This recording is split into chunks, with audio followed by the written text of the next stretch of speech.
Hey buddies, where are you going? Subscribe my channel to meet me again.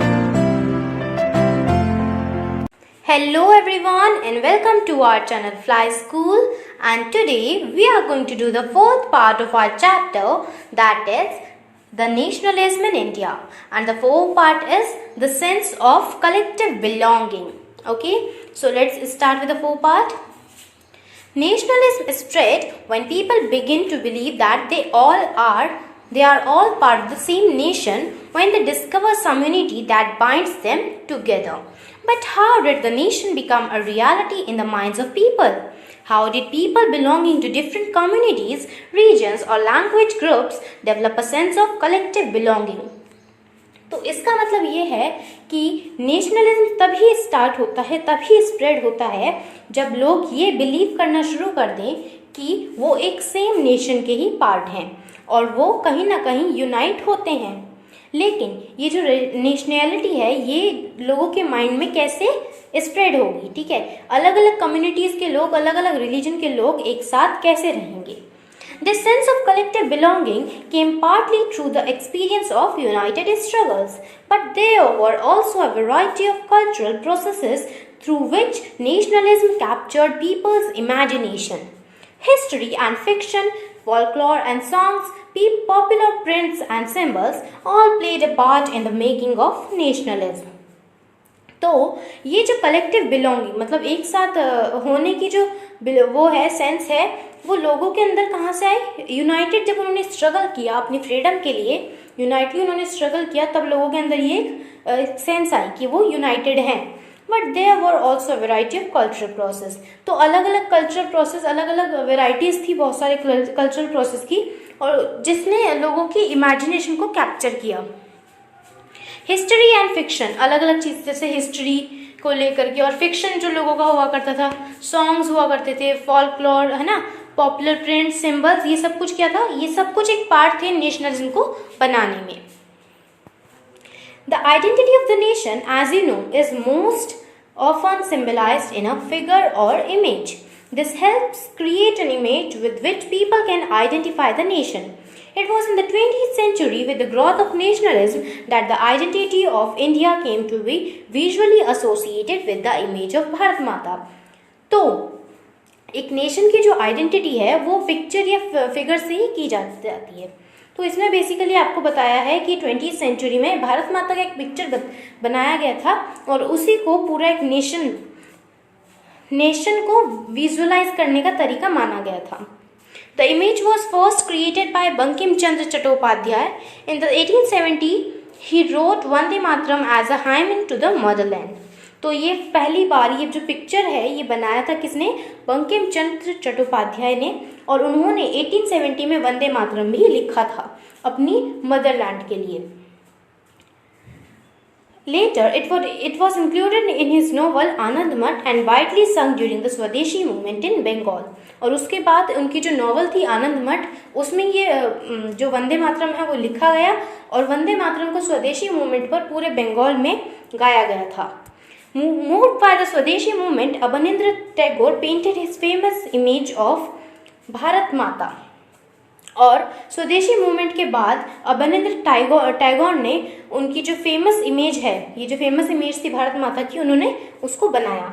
In this painting Bharat Mata is portrayed as an aesthetic figure. She is calm, composed, divine and spiritual. तो ये देखिए भारत माता का picture यहाँ पर है। काम, compose मतलब काम मतलब बहुत ही शांत बिहेवियर वाली, कंपोज्ड, डिवाइन है, स्पिरिचुअल है, ऐसा पिक्चर उन्होंने बनाया था। In subsequent years the image of Bharat Mata acquired many different forms as it circulated in popular prints and was painted by different artist. उसके बाद आते आते जो भारत माता की जो पिक्चर है वो अलग अलग प्रिंट्स में अलग अलग तरीके से बनने लगी और उसके बहुत सारे अलग अलग फॉर्म्स हो चुके थे क्योंकि अलग लोगों ने बनाया, अलग कलर्स लगे, है ना, तो बहुत सारे जो अलग अलग डिफरेंट आर्टिस्ट ने जब उसको बनाया तो अलग अलग तरह से वो निकल करके आने लगी। Devotion to this mother figure came to be seen as evidence of one's nationalism. तो इस मदर फिगर को जब डिवोशन दिया गया तो ये किस तरह से देखा गया कि ये भी एक हमारे एविडेंस है नेशनलिज्म का, मतलब ये भी एक प्रूफ है नेशनलिज्म का।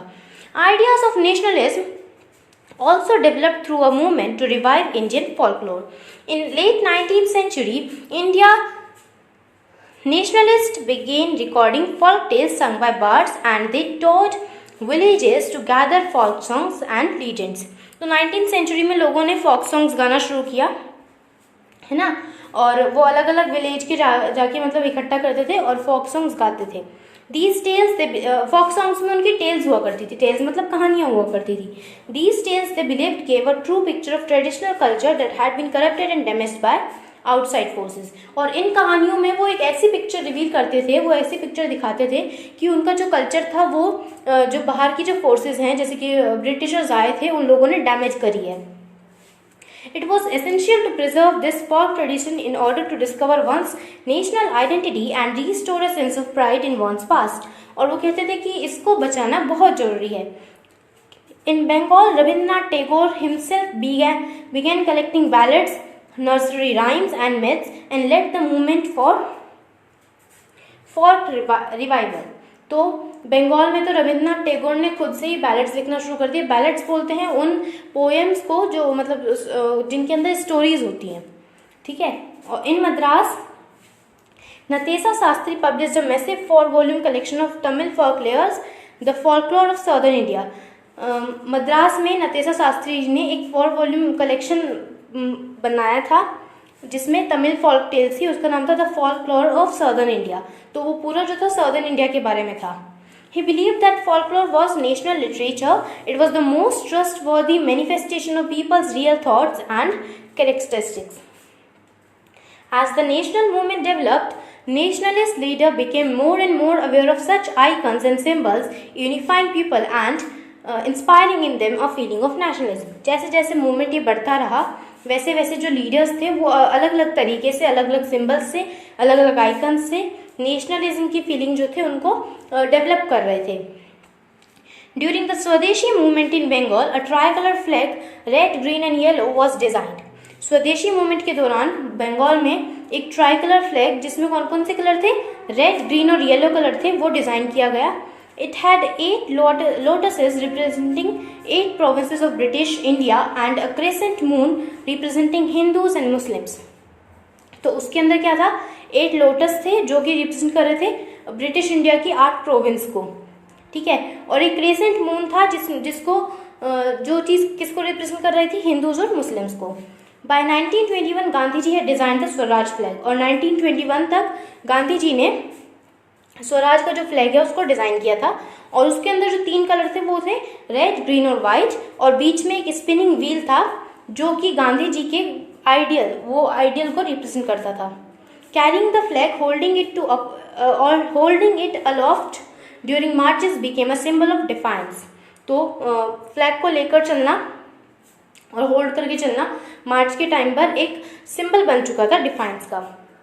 Another meaning of creating a feeling of nationalism was through reinterpretation of history. By the end of 19th century, many Indians began feeling that to instill a sense of pride in the nation, Indian history had to be thought about differently. The British saw Indians as backward and primitive, incapable of governing themselves. In response, Indians began looking into the past to discover India's great achievement.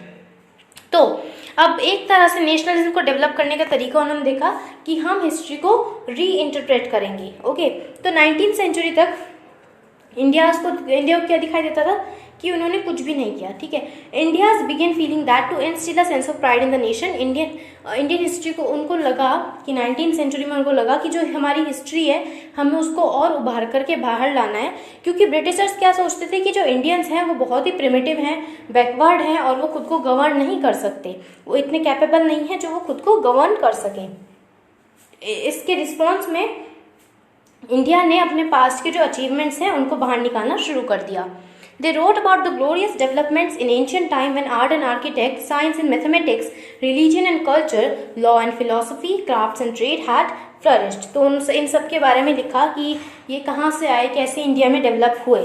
This glorious time in their view, was followed by a history of decline when India was colonized. These nationalist histories urge the readers to take pride in India's great achievement in the past and struggle to change the miserable condition of life under British rule. These efforts to unify people were not without problems. When the past being glorified was Hindu, when the images celebrated were drawn from Hindu iconography, then people of communities felt left out. तो क्या हुआ, जब लोगों ने इन चीज़ों को सामने लाना शुरू किया और जो हिस्ट्री जो थी इंडिया की वो सामने आई, when India was colonize, these nationalist history और द रीडर्स टू, अब क्या रीडर्स जो उनको पढ़ने वाले थे उनको बहुत ज़्यादा प्राइड फील हुआ इंडिया के ऊपर। तो इस तरह से जो है कि ब्रिटिश रूल से उन्होंने कैसे अपनी जो लाइफ है वो चेंज करी, ये सब देखने के बाद इंडिया के ऊपर पढ़ने वालों ने, जो बुक्स को पढ़ते थे, जो सॉन्ग्स को सुनते थे, उन्होंने बहुत ही प्राइड फील किया। ओके, तो this was the chapter. Let's come with the conclusion. Growing anger against the colonial government was thus bringing together various groups and classes of Indians into a common struggle for freedom in the first half of the 20th century. The Congress, under the leadership of Mahatma Gandhi, tried to channel people's grievances into organized movements for independence. Through such movements, the nationalists tried to forge a national unity, but as we have seen, diverse groups and classes participated in these movements with varied aspirations, expectations. As their grievances were wide-ranging, freedom from colonial rule also meant different things to different people. The Congress continually attempted to resolve differences and ensure that the demands of one group did not alienate another. This is precisely why the unity within the movement often broke down. The high points of Congress activity and nationalist unity were followed by phases of disunity and inner conflict between groups. In other words, what was emerging was a nation with many voices wanting freedom from colonial rule. तो हुआ क्या था, जब लोगों ने मतलब शुरू से हम देखते हैं कि हुआ क्या था कि एक एंगर जो था लोगों के अंदर था कॉलोनियल जो गवर्नमेंट थी उसको लेकर के, मतलब कि उसके अगेंस्ट। और इससे क्या हो रहा था, जो इंडिया के अलग अलग ग्रुप से, अलग अलग वेरियस ग्रुप से, अलग अलग क्लासेस थी, वो बाहर निकल के आ रही थी फ्रीडम के लिए, अपनी लड़ने के लिए, फ्रीडम के लिए लड़ने के लिए। और जिसके अंडर में क्या है, कांग्रेस आई, महात्मा गांधी के अंडर में कांग्रेस ने इसमें स्टेप लिया और बहुत सारे जो हैं उन्होंने मूवमेंट्स किए, थ्रू विच सच मूवमेंट्स, और जिससे क्या हुआ कि एक तरह से यूनिटी बनाने में भी वो काम आए। But as we have seen diverse group, हमने देखा कि डाइवर्स ग्रुप जो थे वो पार्टिसिपेट किया था, अलग अलग ग्रुप्स ने पार्टिसिपेट किया था, तो सभी ग्रुप्स की अपनी अपनी एक अलग अलग एक्सपेक्टेशन थी। और जब इतनी सारी एक्सपेक्टेशंस थी तो कहीं ना कहीं प्रॉब्लम्स भी क्रिएट हुई। लेकिन तब भी क्या हुआ, कांग्रेस ने तब भी ये कहा कि कांग्रेस का तब भी ये मानना था कि ऐसा ना हो कि अगर हम एक ग्रुप की जो है एक ग्रुप की साइड हो जाए तो दूसरे को हम एलिनेट ना कर दें, ठीक है। तो ये सब उनका मानना था। और तब उन्होंने, कांग्रेस ने भी बहुत सारी चीज़ें ऐसी रखी जो सबके हित में थी और बहुत सारी चीज़ें जो नहीं हो सकती थी, मतलब कि उनको अबॉलिश भी किया। तो ऐसी एक्टिविटीज़ जो तो कांग्रेस ने की और इस तरह से निकल करके पूरा जो नेशन है यूनाइट हो करके कॉलोनियल रूल से फ्रीडम उन्होंने गेन की। Okay, so this was the chapter. Okay, I hope you like the chapter. If you like my video, please don't forget to share and subscribe my channel, and the flowchart will be provided in the next video. Okay, stay connected with us. Okay students, thank you. Bye bye everyone.